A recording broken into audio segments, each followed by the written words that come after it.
오래된 마을길 끝에 한 남자가 서 있었습니다. 회색 점퍼 하나에 낡은 배낭을 메고 먼지가 쌓인 신발을 신은 채였습니다. 머리카락은 희끗희끗했고 얼굴에는 세월이 새긴 주름이 깊었습니다. 그는 오래된 돌담 앞에 멈춰 서서 대문을 바라보았습니다. 발이 앞으로 나아가지 않았습니다. 여기가 아직 그대로일까? 그 말은 혼잣말이었습니다. 아무도 듣지 않았습니다. 바람만 지나쳤습니다. 그러나 그 한마디 안에는 30년이라는 세월이 통째로 들어 있었습니다. 남자의 이름은 이준혁이었습니다. 나이는 58. 한때는 세상을 다 가질 것처럼 살았던 사람이었습니다. 그러나 지금 이 순간 그는 아무것도 가진 것이 없었습니다. 통장 잔고는 텅 비어 있었고 돌아갈 집도 없었습니다. 전화를 걸 수 있는 사람도 이름을 불러줄 사람도 없었습니다. 그렇게 모든 것이 바닥났을 때 그는 자기도 모르게 이 길을 걷고 있었습니다. 30년 전에 떠났던 그 길을 거꾸로 걸어서 그가 집을 떠났던 날은 봄이었습니다. 28이었고 무언가를 향해 타오르던 시절이었습니다. 그때의 준혁은 이 작은 마을이 답답했습니다. 논밭 사이에 끼어있는 낡은 집, 아침마다 들려오는 닭 우는 소리, 저녁마다 같은 자리에 앉아 뉴스를 보는 아버지의 뒷모습. 그 모든 것이 자신이 꿈꾸는 삶과는 너무 멀어 보였습니다. 아버지는 농부였습니다. 평생 땅만 바라보고 사신 분이었습니다. 새벽에 일어나 밭에 나가고 해가 질 때쯤 돌아와 묵묵히 밥을 드시고 별 말씀 없이 잠자리에 드셨습니다. 그 반복이 아버지의 삶이었습니다. 준혁은 그런 아버지가 이해되지 않았습니다. 왜 꿈을 꾸지 않느냐고, 왜 더 넓은 세상을 보려 하지 않느냐고 속으로 답답해했습니다. 갈등은 한 번에 터지지 않았습니다. 조금씩, 아주 조금씩 쌓여갔습니다. 준혁이 서울 친구들한테 들은 사업 이야기를 꺼냈을 때 아버지는 한마디로 잘랐습니다. 그런 거 믿지 마라. 그게 전부였습니다. 더 들어보지도 않고 이유도 묻지 않고 준혁은 그날 밥상에서 숟가락을 내려놓았습니다. 그리고 방에 들어가 문을 닫았습니다. 그 다음 달에도 비슷한 일이 있었습니다. 준혁이 서울에 올라가서 일을 해보겠다고 했을 때도 아버지는 굳은 표정으로 고개를 저었습니다. 이 밭을 누가 맡느냐? 그 말이 준혁에게는 칼처럼 들렸습니다. 자신의 꿈보다 밭이 더 중요하다는 말처럼 들렸습니다. 지금 돌아보면 아버지의 마음이 그게 아니었다는 걸 압니다. 그러나 그때는 몰랐습니다. 28이었으니까요. 결국 어느 봄날 준혁은 아버지와 크게 싸웠습니다. 정확히 무슨 말이 오갔는지는 이제 기억도 흐릿합니다. 그러나 그 자리에서 준혁이 내뱉은 마지막 말만은 지금도 선명하게 남아 있습니다. 저는 이렇게 사는 게 싫습니다. 아버지처럼은 살지 않을 겁니다. 그 말을 들은 아버지의 얼굴이 어떠했는지 준혁은 보지 못했습니다. 이미 돌아선 후였으니까요. 그는 보따리를 쌌습니다. 들고 나갈 수 있는 것만 챙겼습니다. 그리고 대문을 나섰습니다. 어머니는 마당에 서서 아들의 뒷모습을 바라봤습니다. 아무 말도 하지 않았습니다. 그저 앞치마 끝을 손으로 꼭 쥐고 있었습니다. 그 모습도 준혁은 돌아보지 않았습니다. 그냥 걸었습니다. 앞만 보고. 서울에 올라간 첫 해는 괜찮았습니다. 건설 현장 일을 했고 작은 고시원에서 살았지만 자유롭다는 느낌이 있었습니다. 고향에서는 느끼지 못했던 무언가를 얻은 것 같았습니다. 그게 뭔지는 몰랐지만 아무튼 좋았습니다. 3년이 지나자 조금 형편이 나아졌습니다. 현장 반장 일을 하면서 돈을 모았고 친구의 소개로 작은 인테리어 업체에 투자하게 되었습니다. 처음에는 잘 됐습니다. 일이 들어왔고 직원도 생겼고 사무실도 생겼습니다. 준혁은 자신이 옳았다고 생각했습니다. 아버지의 말을 듣지 않은 것이 옳았다고. 그러나 세상은 생각만큼 단순하지 않았습니다. IMF가 터졌습니다. 1997년이었습니다. 하룻밤 사이에 현장이 멈췄습니다. 투자한 돈은 돌아오지 않았고 연대보증을 섰던 사업이 날아가면서 집까지 잃었습니다. 32살의 준혁은 다시 빈손이 되었습니다. 그래도 그때는 다시 일어설 수 있었습니다. 젊었으니까요. 몸이 따라줬고 의지도 있었습니다. 다시 현장으로 돌아가 허리띠를 졸라맸습니다. 결혼도 했습니다. 아내는 밝고 좋은 사람이었습니다. 그 사람과 함께라면 다시 시작할 수 있을 것 같았습니다. 두 번째 사업은 포장마차였습니다. 작게 시작해서 크게 키우려 했습니다. 그러나 그것도 오래가지 않았습니다. 건강이 나빠지기 시작한 건 40이 넘어서였습니다. 허리 디스크가 왔습니다. 수술을 했고 회복하는 동안 가게는 문을 닫아야 했습니다. 빚이 다시 쌓였습니다. 아내는 오래 버텼습니다. 그러나 사람에게도 한계는 있는 법입니다. 어느 날 아내는 짐을 쌌습니다. 말도 없이 그냥 하나씩 물건을 챙기는 것을 준혁은 방 안에서 멍하니 바라보았습니다. 막을 수가 없었습니다. 막을 말도 힘도 자격도 없다고 느껴졌습니다. 이혼 서류에 도장을 찍던 날 준혁은 처음으로 울었습니다. 오랫동안 그 후로 10년이 흘렀습니다. 여러 일을 전전했습니다. 배달, 청소, 경비. 몸이 허락하는 일이면 뭐든 했습니다. 그러나 50이 넘으니 일자리를 구하는 것도 쉽지 않았습니다. 이력서를 내면 연락이 없었습니다. 문 앞에서 나이를 확인하고 고개를 젓는 사람들을 만났습니다. 고시원방이 점점 좁아지는 것 같았습니다. 어떤 날은 일어나는 것 자체가 버거웠습니다. 왜 살아야 하는지 모르겠다는 생각이 드는 밤도 있었습니다. 그런 밤에는 눈을 감고 아무 생각도 하지 않으려고 애를 썼습니다. 그러다 올해 가을이었습니다. 마지막 일자리를 잃었습니다. 고시원 방세가 석 달치가 밀렸습니다. 주인 아저씨가 조심스럽게 나와달라고 했습니다. 미안하다고, 자기도 어쩔 수 없다고. 준혁은 그 말에 고개를 끄덕였습니다. 원망할 수가 없었습니다. 다 자기가 만든 일이었으니까요. 짐이라고 해봤자 가방 하나였습니다.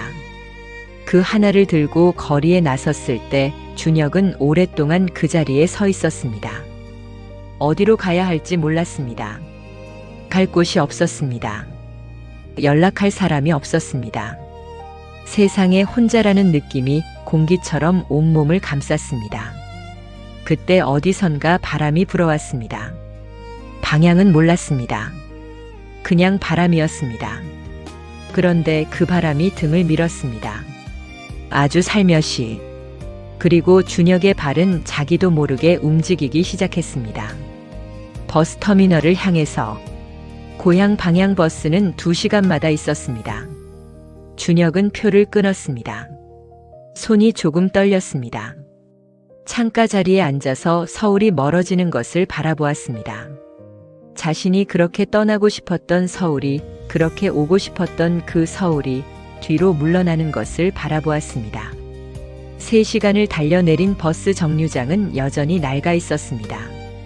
작은 슈퍼마켓 하나, 이발소 하나, 그리고 노란 페인트가 바랜 우체국. 아무것도 바뀐 것이 없는 것 같았습니다. 아니, 바뀐 것이 있었습니다. 사람들이 줄었습니다. 거리가 조용했습니다. 그리고 준혁도 달라졌습니다. 고향 마을로 들어가는 길은 15분쯤 걸었습니다. 논이 있었고 감나무가 있었고 돌담이 있었습니다. 가을빛이 물든 들판이 아름다웠습니다. 그러나 준혁은 그 아름다움을 느낄 여유가 없었습니다. 걸으면서 계속 생각했습니다. 아버지가 살아계실까? 살아계신다면 나를 보실 것인가? 보신다면 뭐라고 하실까? 그리고 나는 뭐라고 해야 하나? 30년. 한 번도 전화하지 않았습니다. 편지도 없었습니다. 어머니가 돌아가셨을 때 동네 사람의 연락을 받고도 가지 않았습니다. 그때 장사를 하고 있었고 바빴다는 게 이유였습니다. 그러나 진짜 이유는 따로 있었습니다. 돌아가면 아버지를 봐야 하는데 볼 면목이 없었습니다. 그 이후로는 연락이 완전히 끊겼습니다.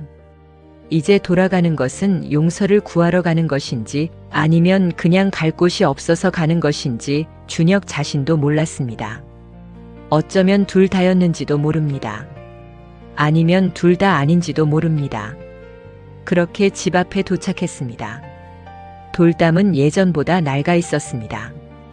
이끼가 더 끼어 있었고 군데군데 무너진 곳을 시멘트로 막은 자국이 보였습니다. 대문은 낡은 나무 문이었는데 잠겨 있지 않았습니다. 살짝 열려 있었습니다. 마치 누군가를 기다리는 것처럼. 여기가 아직 그대로일까? 그 혼잣말이 입술에서 흘러나왔습니다. 준혁은 그 자리에서 한동안 움직이지 못했습니다. 발이 굳었습니다. 다리가 납덩이처럼 무거웠습니다. 배낭끈을 꽉 쥐었다가 놓았다가 했습니다. 손바닥에 땀이 났습니다. 숨을 한 번 깊이 들이쉬었습니다. 그러나 그래도 발이 움직이지 않았습니다. 마당 안에서 아무 소리도 나지 않았습니다. 저 안에 아버지가 계신 걸까? 아니면 이미 다른 사람이 살고 있는 걸까? 그것조차 알 수 없었습니다. 30년 동안 한 번도 소식을 묻지 않았으니까요. 아버지의 나이를 계산해 보았습니다. 그때 50이셨으니 지금은 80이 넘으셨을 것입니다. 살아계신다면 그 생각에 가슴이 조여들었습니다. 혹시 이미 돌아가셨다면, 어머니처럼 홀로 쓸쓸하게 떠나셨다면 자신은 그 곁에 한 번도 없었던 것입니다. 그 생각이 발목을 잡았습니다. 아니, 온몸을 잡았습니다. 들어갈 수가 없었습니다. 그렇다고 돌아설 수도 없었습니다. 준혁은 대문 옆 돌담에 등을 기댔습니다. 그리고 천천히 주저앉았습니다. 돌이 등에 차가웠습니다. 그래도 좋았습니다.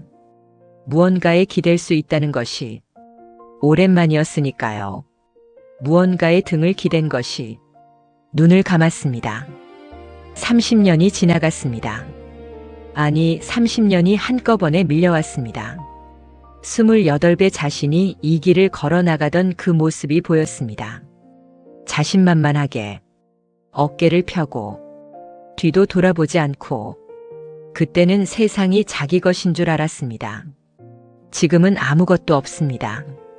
세상이 자기 것이 아니라는 것을, 세상이 아무것도 주지 않는다는 것을 이제는 압니다. 그러나 그 알미 위로가 되지는 않았습니다. 늦게 안 것이니까요. 너무 많이 잃고 나서야 안 것이니까요. 눈물이 나왔습니다. 조용히, 소리 없이. 58배 남자가 낡은 돌담 곁에 앉아서 울었습니다. 지나가는 사람도 없었습니다. 바람만 있었습니다. 얼마나 그렇게 있었을까요? 해가 조금 기울었습니다. 마당 안에서 소리가 났습니다. 가볍고 느린 발소리였습니다. 지팡이 소리가 섞여 있었습니다. 탁, 탁, 탁. 아주 천천히. 준혁은 눈을 떴습니다. 대문이 살며시 열렸습니다. 노인이었습니다. 허리가 굽어 있었습니다. 머리는 완전히 휘었습니다. 지팡이를 짚고 아주 조금씩 나왔습니다. 얼굴은 주름이 깊었고 두 눈은 작아져 있었지만 그 눈이 대문 밖을 향했을 때 준혁의 심장이 멈추는 것 같았습니다. 아버지였습니다. 살아계셨습니다. 노인은 대문 밖을 바라봤습니다. 그것은 의도적인 행동이 아닌 것 같았습니다. 그냥 매일 하는 것처럼 자연스러웠습니다. 문을 열고 밖을 한번 바라보는 것이 마치 매일 그 자리에 서서 아무도 오지 않는 길을 바라보던 것처럼. 노인의 시선이 돌담 곁에 주저앉아 있는 사람에게 닿았습니다. 잠시 멈췄습니다. 두 사람이 공기처럼 그 자리에 있었습니다. 준혁은 일어서지 못했습니다. 다리에 힘이 없었습니다. 눈물이 아직 볼에 남아 있었습니다. 손이 떨렸습니다. 입을 열어야 했지만 아무 말도 나오지 않았습니다. 목이 막혔습니다. 노인이 눈을 가늘게 떴습니다. 그리고 한 발 내딛었습니다. 지팡이를 짚고 아주 천천히. 그리고 한 발 더. 그리고 또 한 발. 눈물이 노인의 눈에도 맺혔습니다.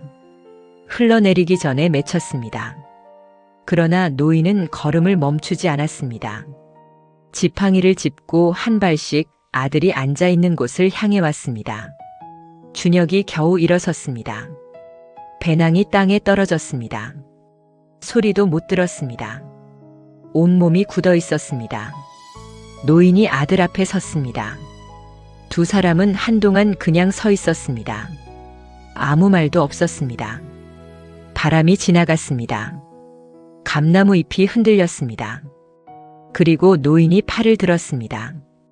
지팡이를 든 채로 떨리는 팔을. 그 팔이 아들의 어깨에 닿았습니다. 그리고 노인은 아들을 당겼습니다. 느리게, 아주 느리게. 준혁은 무너졌습니다. 몸이 아니라 마음이 무너졌습니다. 30년이 무너졌습니다. 쌓아두었던 것들이 한꺼번에 무너졌습니다. 아버지의 품에 얼굴을 묻고 소리 없이 흐느꼈습니다. 어깨가 들썩였습니다. 노인은 아무것도 묻지 않았습니다. 어디 있었느냐고 묻지 않았습니다. 왜 연락이 없었느냐고 묻지 않았습니다. 어머니 장례식에는 왜 안 왔느냐고 묻지 않았습니다. 그 30년 동안 어떻게 살았느냐고도 묻지 않았습니다. 그냥 안았습니다. 그리고 아주 낮은 목소리로 노인이 말했습니다. 왔구나. 그 두 글자였습니다. 그게 전부였습니다. 왔구나. 그 말이 준혁의 가슴 깊은 곳으로 들어왔습니다. 책망이 없었습니다. 원망이 없었습니다. 조건이 없었습니다. 그냥 왔다는 것, 그것 하나만으로 충분하다는 듯이. 여러분이라면 이렇게 받아줄 수 있겠습니까?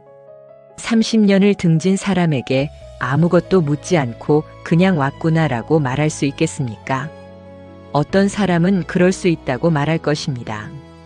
그러나 막상 그 자리에 서면 얼마나 어려운 일인지 압니다. 받아주고 싶어도 입에서는 다른 말이 먼저 나올 수 있습니다. 이제 와서 라는 말이, 그때는 이라는 말이. 그런데 이 노인은 그 말들을 하지 않았습니다. 품었습니다. 그냥. 그날 저녁 두 사람은 함께 밥을 먹었습니다. 아버지는 밥을 두 그릇 차렸습니다. 준혁은 그것을 보면서 눈치채지 못하고 지나쳤습니다. 그냥 자신이 왔으니 차린 것이려니 생각했습니다. 그러나 이웃 할머니가 나중에 알려줬습니다. 내 아버지 30년 동안 매일 밥상에 자리 하나를 비워뒀다. 누가 올지 모른다고. 내가 돌아올지 모른다고. 준혁은 그 말을 듣고 방에 들어가 한참 동안 나오지 못했습니다. 30년이었습니다. 10,000번이 넘는 밥상이었습니다.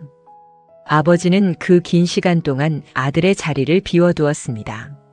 아무도 오지 않아도 내일은 올 수도 있다는 마음으로. 비어있는 자리를 채우지 않고 그냥 그 자리를 지켰습니다. 마을 사람들은 그런 아버지를 이해하지 못했습니다. 뒤에서 수군댔습니다. 그 양반은 아들한테 버림받은 것도 모르냐고. 아직도 기다리느냐고. 철없는 것도 정도가 있지 30년이 지나도록 연락 한 번 없는 자식을 기다리는 게 말이 되느냐고. 장날마다 만나는 이장 어르신은 면전에서 말하기도 했습니다. 영감, 이제 그 자리는 치우소. 그 녀석은 안 온다니까. 우리가 안 보는 것도 아니고 그냥 잊어버리소. 아버지는 그 말에 대답하지 않았습니다. 웃지도 않았습니다. 그냥 고개를 끄덕이고 자리를 떴습니다. 집에 돌아와서는 여전히 밥상에 자리를 하나 비웠습니다. 매일 아침 아버지는 대문을 열었습니다. 잠그지 않았습니다. 이 마을에 자물쇠를 쓰지 않는 집이 없었는데 아버지 집만 대문이 열려 있었습니다. 이유를 물으면 아버지는 말씀하셨습니다. 바람도 드나들어야지. 그러나 그것만이 이유가 아니라는 것을 아버지 곁에 있는 사람들은 다 알았습니다. 아들이 올 때 들어올 수 있어야 하니까. 문이 잠겨 있으면 안 되니까. 그 마음이었습니다. 준혁이 돌아온 첫 며칠은 서로 많은 말을 하지 않았습니다. 어색했습니다. 30년의 거리가 쉽게 좁혀지지 않았습니다. 아버지는 예전처럼 새벽에 일어났고 마당을 쓸었고 느리게 움직이면서 하루를 보냈습니다. 준혁은 그 옆에서 무엇을 해야 할지 몰라 그냥 있었습니다. 밥을 차리면 같이 먹었습니다. 많은 말이 없어도 밥은 먹었습니다. 그것만으로도 무언가가 채워지는 것 같았습니다. 닷새째 되던 아침이었습니다. 준혁이 마당에 나왔을 때 아버지가 텃밭을 들여다보고 계셨습니다. 배추가 자라고 있었습니다. 아버지는 한 포기 한 포기를 손으로 만져보며 살펴보고 계셨습니다. 준혁은 잠시 멀리서 그 모습을 바라봤습니다. 그 손이 보였습니다. 아버지의 손이. 흙으로 검게 물들어 있고 마디마다 굵게 붉어져 있고 손등에는 핏줄이 선명하게 보이는 그 손이. 그 손으로 평생 밭을 일궈왔고 아들을 키워왔고 밥상을 차려왔고 빈자리를 지켜왔습니다. 준혁은 그 자리에 서서 눈물이 나올 것 같은 걸 억눌렀습니다. 아버지. 부르면서 가까이 갔습니다. 아버지가 천천히 고개를 들었습니다. 배추 상태가 어때요? 아버지는 잠시 아들을 바라봤습니다. 그리고 천천히 웃었습니다. 주름이 더 깊어지면서 눈이 가늘어지면서 잘 큰다. 그게 전부였습니다. 그러나 그 말에는 많은 것이 들어 있었습니다. 그날부터 준혁은 아버지 옆에서 텃밭 일을 거들기 시작했습니다. 처음에는 어떻게 해야 할지 몰라서 실수도 많이 했습니다. 흙을 너무 깊이 팠다가 물을 너무 많이 줬다가 아버지는 그때마다 말없이 고쳐주었습니다. 혼내지 않았습니다. 이렇게 하면 된다 조용히 알려주었습니다. 그 작은 가르침들이 준혁에게 낯설고 따뜻했습니다. 28배는 받아들이지 못했던 것들이었습니다. 그때는 아버지가 자신을 가르치려 한다고 생각했습니다. 지금은 알았습니다. 그게 가르치는 게 아니라 함께 있는 것이었다는 걸. 그 즈음이었습니다. 마을에 소문이 퍼졌습니다. 이 영감네 아들이 돌아왔다는 소문이. 마을이 작으니까 하루 만에 퍼졌습니다. 사람들의 반응은 제각각이었습니다. 살아있었구만. 어쩐지 소식이 없더라. 돈 떨어지니까 오네. 다들 그렇지 뭐. 영감은 좋겠다. 나이 들어 아들이 돌아왔으니. 다 달랐습니다. 그런데 그 중에 한 사람이 있었습니다. 아버지의 조카뻘 되는 사람이었습니다. 이름은 이봉수라고 했습니다. 나이는 65이었고 아버지 근처에 살면서 그동안 어르신을 이것저것 챙겨주고 있었습니다. 병원에 모시고 가는 일도 했고 장도 받으렸고 명절에는 차례도 같이 지냈습니다. 준혁이 돌아온 지 열흘쯤 되었을 때 봉수가 찾아왔습니다. 아버지가 마침 낮잠을 주무시는 시간이었습니다. 봉수는 마루에 앉아 준혁과 마주했습니다. 차를 한 잔 내왔는데 봉수는 그 차를 들지 않았습니다. 잠시 뜸을 들이더니 말을 꺼냈습니다. 어르신이 아프셨다는 거 알아요? 준혁은 그 말에 굳었습니다. 작년에 쓰러지셨어. 뇌경색이었어. 한쪽이 잠깐 마비가 왔었는데 다행히 크게 남지는 않았어. 그래도 그때 얼마나 힘드셨는지 알아요? 병원에서도 가족이 없으시다고. 연락할 사람이 없다고. 내가 겨우 연락처 받아서 달려갔는데. 준혁은 아무 말도 하지 못했습니다. 나는 솔직히 말할게요. 나는 그 오랫동안 어르신 챙기면서 준혁 씨한테 화가 많이 났어요. 어르신이 그 힘든 시간을 혼자 버티실 때 어디서 뭐 하고 계셨어요? 어머니 돌아가셨을 때도 안 오셨잖아요. 어르신이 얼마나 서러우셨겠어요. 말이 차가웠습니다. 그러나 거짓이 없었습니다. 준혁은 고개를 숙였습니다. 맞습니다. 그 말 외에 할 말이 없었습니다. 그런데 어르신은 단 한 번도 준혁 씨 욕을 안 하셨어요. 한 번도. 내가 한 번은 답답해서 여쭤봤어. 아들이 그러는데 왜 그냥 계시냐고. 그랬더니 어르신이 뭐라고 하셨는지 알아요? 봉수는 잠시 멈췄습니다. 그 아이도 살기 힘들었겠지 하셨어. 그게 다였어요. 준혁의 눈이 뜨거워졌습니다. 어르신한테는 내가 뭐라고 할 자격이 없어요. 어르신이 받아주셨으면 그걸로 된 거야. 근데 나는 그냥 한 가지만 물어보고 싶어요. 봉수가 준혁을 바라봤습니다. 당신 이번엔 여기 있을 거예요? 아니면 또 떠날 거예요? 그 질문이 공중에 떠 있었습니다. 준혁은 한참 동안 대답하지 못했습니다. 대문 밖에서 바람 소리가 들렸습니다. 감나무 잎이 떨어지는 소리가 들렸습니다. 안방에서는 아버지의 고른 숨소리가 들렸습니다. 있겠습니다. 나직하게 말했습니다. 봉수는 잠시 그를 바라봤습니다. 그리고 천천히 차를 들었습니다.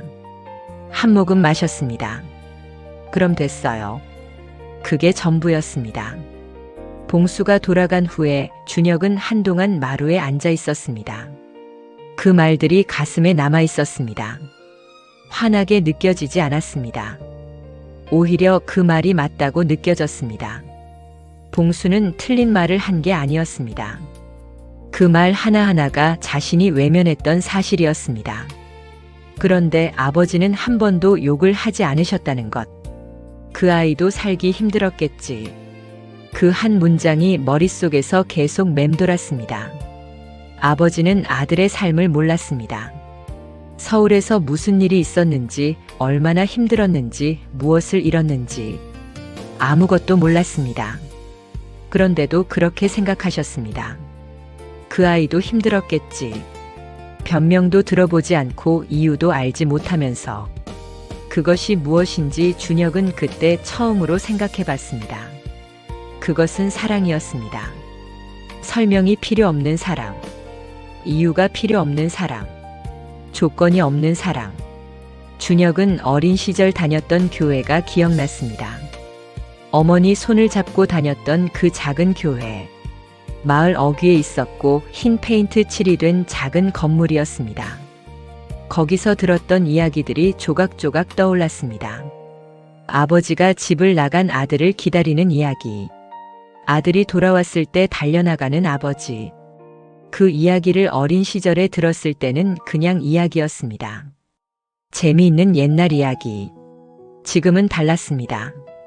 지금은 그 이야기가 자신의 이야기였습니다. 달려나온 아버지가 돌담 옆에서 울고 있던 자신을 안아주신 그 아버지가 바로 그 이야기 속의 아버지였습니다. 준혁은 눈을 감았습니다. 눈물이 났습니다. 그러나 이번 눈물은 다른 눈물이었습니다. 슬픈 눈물이 아니었습니다. 무언가가 풀리는 눈물이었습니다. 오랫동안 꽉 쥐고 있던 무언가가 손에서 놓이는 눈물이었습니다. 겨울이 왔습니다. 준혁은 집에 있었습니다. 아버지 옆에 있었습니다. 아침에는 아버지보다 먼저 일어나 아궁이에 불을 지폈습니다. 아버지가 한기 없이 일어나실 수 있도록. 밥은 아직 서툴렀지만 조금씩 나아졌습니다. 아버지는 준혁이 차린 밥을 드시면서 맛있다고 하셨습니다. 그 말이 사실인지 아닌지는 알 수 없었습니다. 그러나 그 말 한마디가 하루를 살게 했습니다. 마을 사람들도 조금씩 준혁을 대하는 태도가 달라졌습니다. 처음에는 어색하게 고개만 끄덕이던 사람들이 이제는 말을 걸어왔습니다.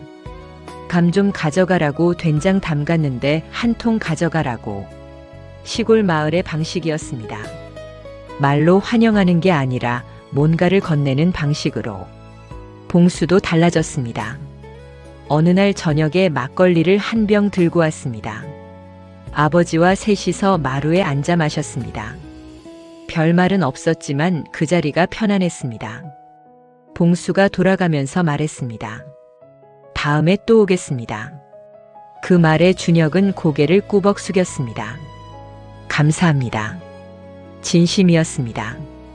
1월의 어느 날 아버지가 준혁에게 말씀하셨습니다. 교회 같이 가자. 준혁은 잠시 멈칫했습니다. 오래 다니지 않았습니다. 아니, 올해는커녕 서울 올라간 이후로 한 번도 가지 않았습니다. 그 마음이 어떤지조차 몰랐습니다. 그러나 아버지의 말에 고개를 끄덕였습니다. 같이 가겠습니다. 마을 교회는 예전보다 더 작아진 것 같았습니다. 사람도 많지 않았습니다. 노인들이 대부분이었고 몇몇 젊은 얼굴이 섞여 있었습니다. 목사님은 젊은 분이었고 안경을 쓰고 있었습니다. 그날 설교 본문은 누가복음이었습니다. 준혁은 그 말씀을 들으면서 가슴이 이상하게 뛰었습니다. 주께서 나를 기름 부으셨다는 말이 들렸습니다. 가난한 자에게 복음을, 포로된 자에게 자유를, 눈먼 자에게 다시 보게 함을 전하고 억눌린 자를 자유롭게 하며 주의 은혜의 해를 전파하게 한다는 말이, 준혁은 그 말이 자신에게 하는 말처럼 들렸습니다. 포로된 자, 억눌린 자. 30년 동안 그는 포로였습니다. 자신이 만든 감옥에, 실패와 수치심과 죄책감으로 지은 감옥에, 그 안에 스스로를 가두고 가장 돌아가야 할 곳을 못 돌아가고 있었습니다. 그런데 아버지가 왔구나 한마디로 그 감옥 문을 열었습니다. 은혜의 해, 빚을 탕감받는 해, 원래 자리로 돌아가는 해. 준혁은 예배가 끝나고도 한동안 자리에서 일어나지 못했습니다. 아버지가 옆에서 기다리셨습니다. 서두르지 않으셨습니다. 그냥 앉아서 아들이 준비될 때를 기다리셨습니다. 그 기다림도 30년을 기다려온 그 기다림과 같은 것이었습니다. 봄이 왔습니다. 텃밭에 씨앗을 뿌렸습니다. 아버지와 준혁이 함께 아버지가 씨앗을 어떻게 넣어야 하는지 보여주셨습니다. 손으로 구멍을 파고 씨앗을 넣고 흙으로 덮는 일. 단순했습니다. 그러나 그 단순한 일이 이상하게 마음에 와 닿았습니다. 심는 것이 있어야 거두는 것이 있다는 것. 땅에 넣어야 자란다는 것. 자라는 데는 시간이 걸린다는 것. 그것이 사람의 일이기도 하다는 것을 준혁은 흙 위에서 깨닫고 있었습니다. 4월이 되었을 때 마을에 어려운 소식이 들렸습니다. 장날 옆집 할머니한테서 들었습니다. 마을 아래쪽에 사는 젊은 부부가 사업이 망해서 집을 비워야 할 상황이 됐다는 것이었습니다. 남편은 일자리를 찾아 도시로 나갔고 아내는 어린 아이 둘을 데리고 당장 갈 곳이 없다는 것이었습니다. 준혁은 그 이야기를 듣고 발걸음이 멈췄습니다. 자신의 이야기가 들렸습니다. 정확히 같지는 않았지만 그 안에 있는 무게가 자신이 아는 무게였습니다. 아무도 없을 때의 그 무게, 갈 곳이 없을 때의 그 무게. 집에 돌아와서 아버지께 말씀드렸습니다. 아버지는 잠시 생각하시더니 말씀하셨습니다. 데려오거라. 준혁은 다음 날 아침에 그 집으로 찾아갔습니다. 젊은 아내는 처음에 당황했습니다. 누군지도 모르는 사람이 찾아와서 이쪽으로 오라고 하니까요. 준혁은 이렇게 말했습니다. 잠깐이라도 쉬어가도 됩니다. 아버지 집이 넓지는 않은데 방 하나는 비어 있어요. 아무 조건도 없습니다. 그 말을 하면서 준혁은 자신이 어디서 그 말을 배웠는지 알았습니다. 아버지였습니다. 아버지가 자신에게 했던 방식이었습니다. 아무 조건도 없이, 아무것도 묻지 않고 그냥 문을 열어두는 것. 젊은 아내의 눈이 흔들렸습니다. 오래 고민하더니 고개를 끄덕였습니다. 그 가족이 이틀 후에 짐을 들고 왔습니다. 아이들이 2명이었습니다. 하나는 7, 하나는 5이었습니다. 아이들은 낯선 집에 들어서면서 조심스러워했습니다. 그런데 아버지가 그 아이들을 보시더니 오랫동안 못 보셨던 것처럼 웃으셨습니다. 어서 오너라. 그 말이 또 들렸습니다. 아버지의 그 말이. 어서 오너라. 왔구나. 아버지는 항상 그 말을 먼저 하셨습니다. 아이들은 금방 마당을 뛰어다니기 시작했습니다. 오래된 마당에 아이들의 웃음소리가 가득 찼습니다. 아버지는 마루에 앉아서 그 모습을 바라보셨습니다. 눈이 가늘어지면서 웃으셨습니다. 준혁은 아버지 옆에 앉았습니다. 두 사람은 아무 말도 하지 않고 마당에서 뛰는 아이들을 바라봤습니다. 그 풍경이 오래도록 눈에 남았습니다. 그해 여름 준혁은 마을 일을 돕기 시작했습니다. 거동이 불편한 노인들의 집 수리를 도왔습니다. 예전에 현장에서 익혔던 기술이 여기서 쓰였습니다. 지붕이 새는 집, 창문이 망가진 집, 마루가 내려앉은 집. 돈을 받지 않았습니다. 그냥 했습니다. 처음에는 받기 미안해하던 어르신들도 나중에는 자연스럽게 부탁했습니다. 그러면서 준혁에게 말을 놓기 시작했습니다. 고향 사람처럼. 봉수가 어느 날 준혁 옆에서 일하면서 말했습니다. 당신 달라졌어요. 준혁이 물었습니다. 어떻게요? 봉수가 잠시 생각하더니 대답했습니다. 눈이 달라졌어. 처음 왔을 때는 눈이 닫혀 있었는데 지금은 열려 있어. 준혁은 그 말을 마음에 담았습니다. 가을이 다시 왔습니다. 감나무에 감이 빨갛게 열렸습니다. 작년 이맘때 준혁이 이 길을 걸어왔었습니다. 배낭 하나 메고 발걸음이 무겁게. 그때와 지금이 같은 계절이었는데 같은 하늘 아래인데 완전히 달랐습니다. 텃밭에는 배추가 자라고 있었습니다. 봄에 씨를 뿌린 것들이 자라서 가을 수확을 기다리고 있었습니다. 준혁과 아버지가 함께 심은 것들이었습니다. 아버지는 배추밭을 보시면서 말씀하셨습니다. 잘 됐다. 그 말이 배추에 대한 말인지 아들에 대한 말인지 준혁은 몰랐습니다. 어쩌면 둘 다였을 것입니다. 그날 저녁 밥상에 앉아서 준혁은 말했습니다. 아버지. 아버지가 고개를 드셨습니다. 죄송합니다. 겨우 나온 말이었습니다. 30년 동안 하지 못했던 말이.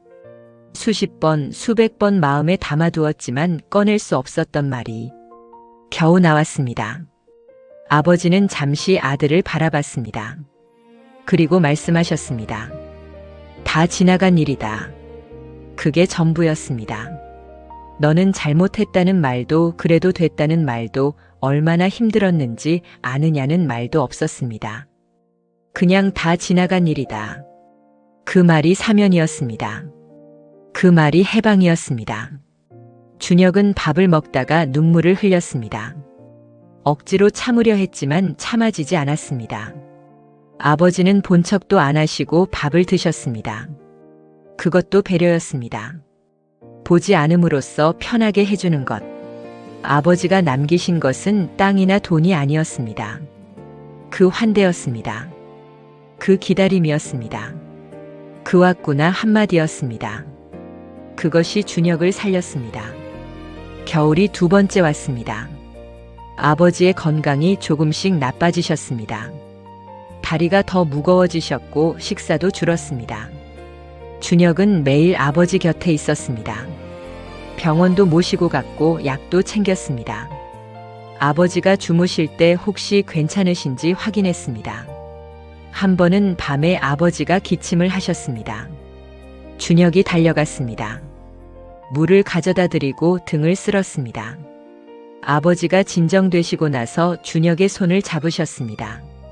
그 손이 차가웠습니다.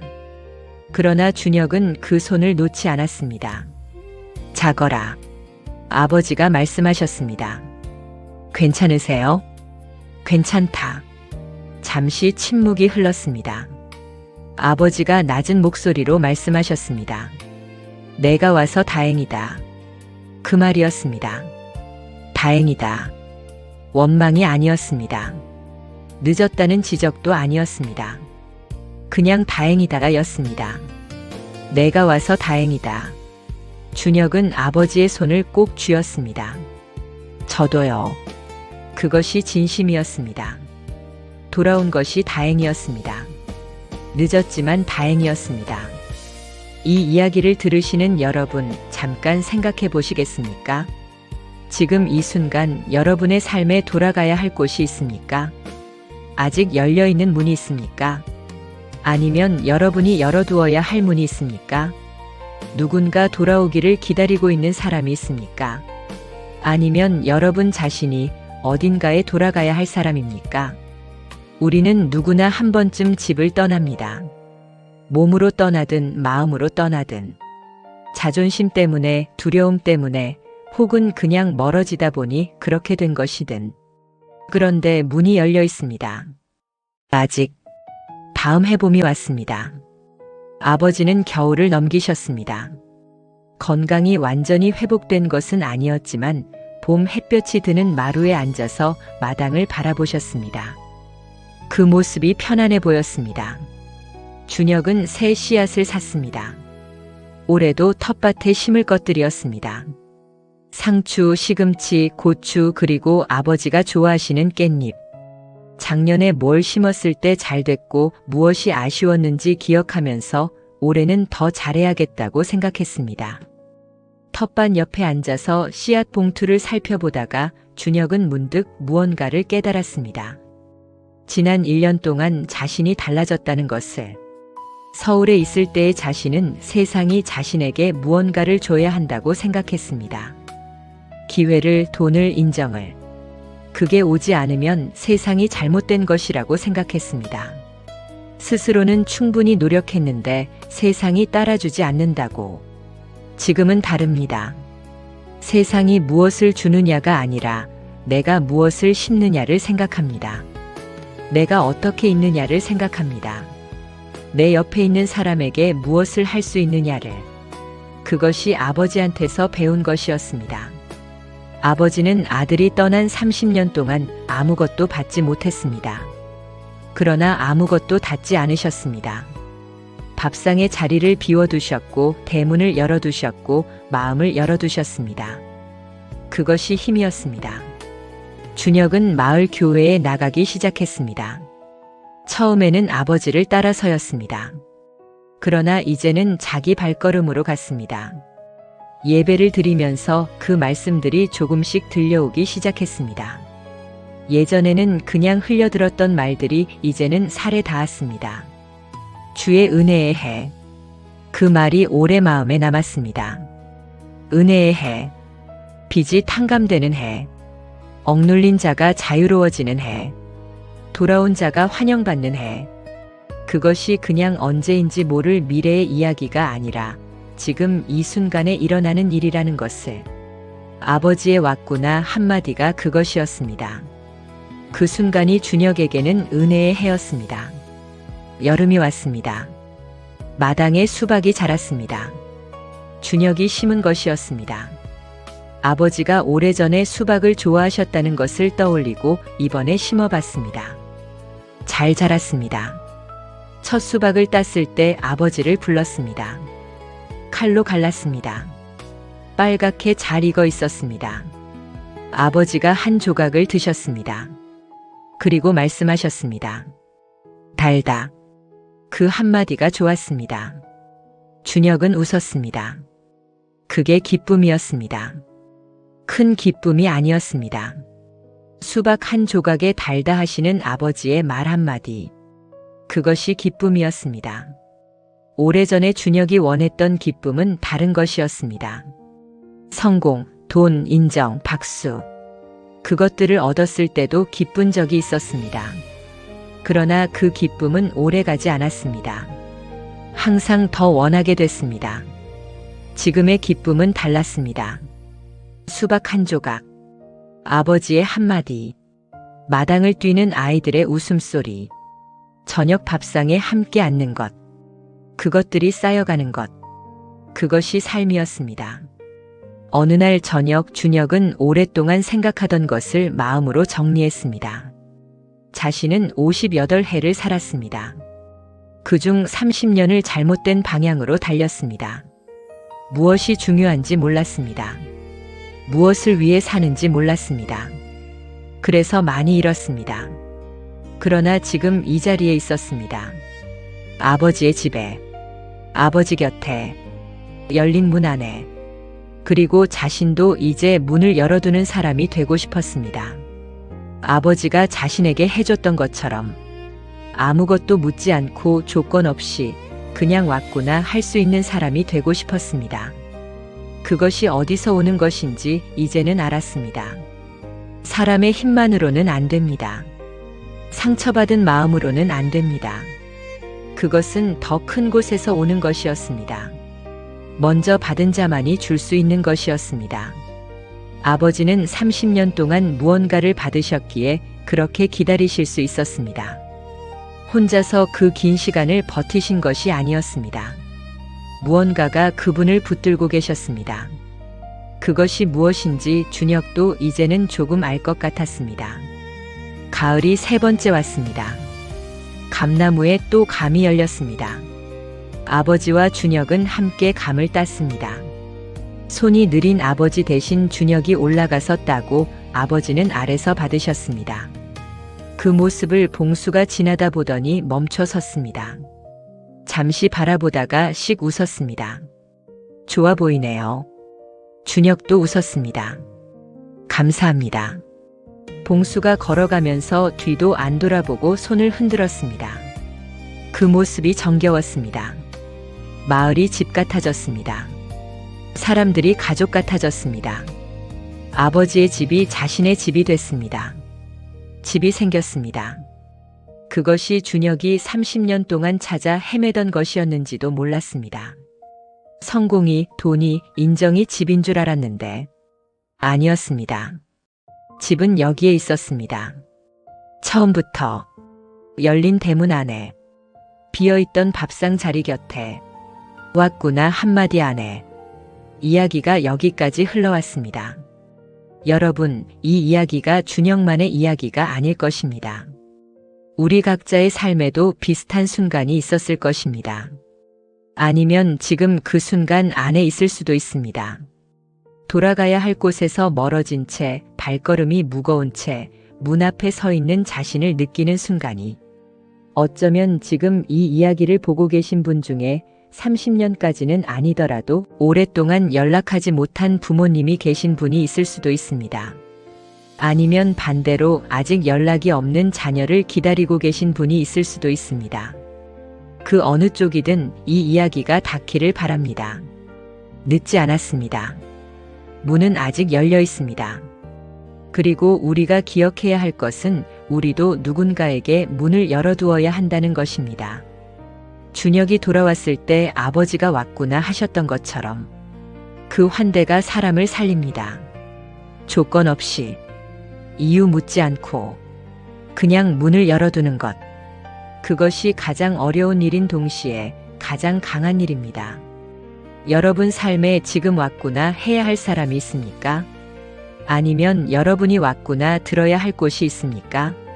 잠시 눈을 감고 그것을 생각해 보시겠습니까? 아버지는 그해 겨울 잠드셨습니다. 고통 없이, 조용히, 준혁이 곁에 있었습니다. 손을 잡고 있었습니다. 아버지의 숨이 고르다가 멈추는 것을 느꼈습니다. 마지막 숨이 나가고 방 안이 고요해졌습니다. 준혁은 한동안 손을 놓지 않았습니다. 많이 울었습니다. 그러나 후회로 우는 것만은 아니었습니다. 함께 있을 수 있었다는 것, 그 마지막을 곁에서 볼 수 있었다는 것이 감사했습니다. 아버지의 장례는 조용히 치렀습니다. 마을 사람들이 왔습니다. 봉수도 왔습니다. 교회 사람들도 왔습니다. 아버지를 아는 모든 사람이 왔습니다. 그들이 한결같이 말했습니다. 참 좋은 분이셨다. 한결같으셨다. 마음이 넓으신 분이셨다. 준혁은 그 말들을 들으며 아버지가 어떤 분이었는지를 다시 한번 생각했습니다. 한결같이 문을 열어두신 분, 한결같이 자리를 비워두신 분, 한결같이 기다리신 분, 그것이 아버지의 삶이었습니다. 그것이 아버지가 남기신 것이었습니다. 돈도 땅도 아니었습니다. 그 환대였습니다.